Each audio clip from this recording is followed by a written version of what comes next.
হলদিয়ায় শুরু হয়ে গেল রঙিন ফুলের উৎসব। ইন্ডিয়ান অয়েলের উদ্যোগে আয়োজিত হয়েছে 3 দিনের পুষ্প মেলা।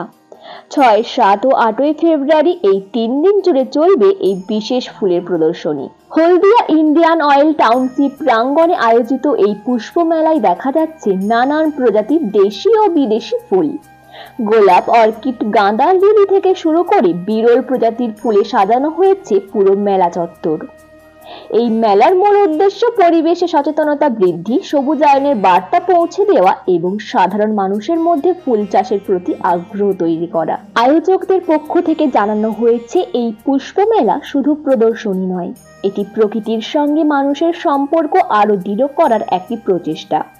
ফুলের স্টল ঘুরে দেখছেন দর্শনার্থীরা, ছবি তুলছেন শিশু থেকে বৃদ্ধ সবাই।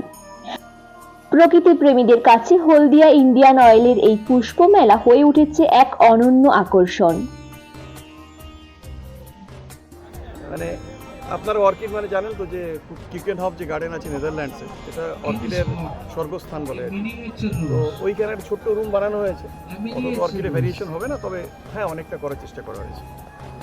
যারা মানুষ দূর দূরান্ত দেখছেন তাদের কি বলবেন আসার জন্য? নিশ্চয়ই বলবো, এতটা প্রচেষ্টা করা হয়েছে, সবাই দেখেন, সবাই যদি খুশি হন তাতে আমাদেরই খুশি পাবে। কত তারিখ পর্যন্ত হবে? আজ কাল পরশু 3 দিন হবে। 8 তারিখে আমরা এটাকে কনক্লুড করব। প্রতিযোগিতায় কি প্রাইজ মানি কি রাখা হয়েছে? প্রতিযোগিতা প্রাইজ মানি অ্যাজ সাচ কিছু নেই।